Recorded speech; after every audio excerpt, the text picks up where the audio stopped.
ಸಿಂಧನೂರು ನಗರದ ಪತ್ರಿಕಾ ಭವನದಲ್ಲಿ ಮಾಜಿ ಸಂಸದ ಕೆ ವಿರೂಪಾಕ್ಷಪ್ಪ ಸುದ್ದಿಗೋಷ್ಠಿ.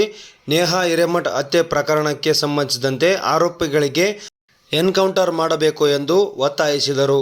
ರಾಯಚೂರು ಜಿಲ್ಲೆಯ ಸಿಂಧನೂರು ನಗರದ ಪತ್ರಿಕಾ ಭವನದಲ್ಲಿ ಸುದ್ದಿಗೋಷ್ಠಿಯನ್ನು ಉದ್ದೇಶಿಸಿ ಮಾತನಾಡಿದ ಮಾಜಿ ಸಂಸದ ಕೆ ವಿರೂಪಾಕ್ಷಪ್ಪ ಅವರು ಏಪ್ರಿಲ್ 20ರಂದು ಬೆಳಿಗ್ಗೆ 10 ಗಂಟೆಗೆ ಸುದ್ದಿಗೋಷ್ಠಿಯನ್ನುದ್ದೇಶಿಸಿ ಮಾತನಾಡಿ, ಹುಬ್ಬಳ್ಳಿ ಧಾರವಾಡ ಮಹಾನಗರ ಪಾಲಿಕೆಯ ಕಾರ್ಪೊರೇಟರ್ ನಿರಂಜನ್ ಹಿರೇಮಠ ಅವರ ಪುತ್ರಿ ನೇಹಾ ಹಿರೇಮಠ ಅವರನ್ನು BVB ಕಾಲೇಜು ಆವರಣದಲ್ಲಿ ಬರ್ಬರವಾಗಿ ಹತ್ಯೆ ಮಾಡಿರುವ ಆರೋಪಿಗೆ ಕೂಡಲೇ ಕಠಿಣ ಕ್ರಮದ ಮುಖಾಂತರ ಹಾಗೂ ಎನ್ಕೌಂಟರ್ ಮಾಡುವ ಮೂಲಕ ಆ ವಿದ್ಯಾರ್ಥಿನಿಗೆ ನ್ಯಾಯವನ್ನು ದೊರಕಿಸಿಕೊಡಬೇಕು ಎಂದು ಮಾಜಿ ಸಂಸದ ಕೆ ವಿರೂಪಾಕ್ಷಪ್ಪ ಅವರು ಸುದ್ದಿಗೋಷ್ಠಿಯನ್ನು ಉದ್ದೇಶಿಸಿ ಮಾತನಾಡಿ ಒತ್ತಾಯಿಸಿದರು.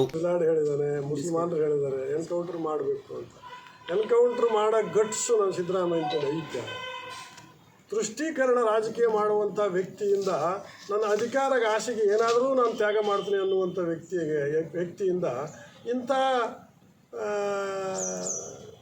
ಕಾರ್ಯವನ್ನು ನಾವು ನಿರೀಕ್ಷೆ ಮಾಡಲಿಕ್ಕೆ ಸಾಧ್ಯತೆ ಇದೆಯಾ ಅನ್ನುವಂಥದ್ದು ನನ್ನ ಪ್ರಶ್ನೆ.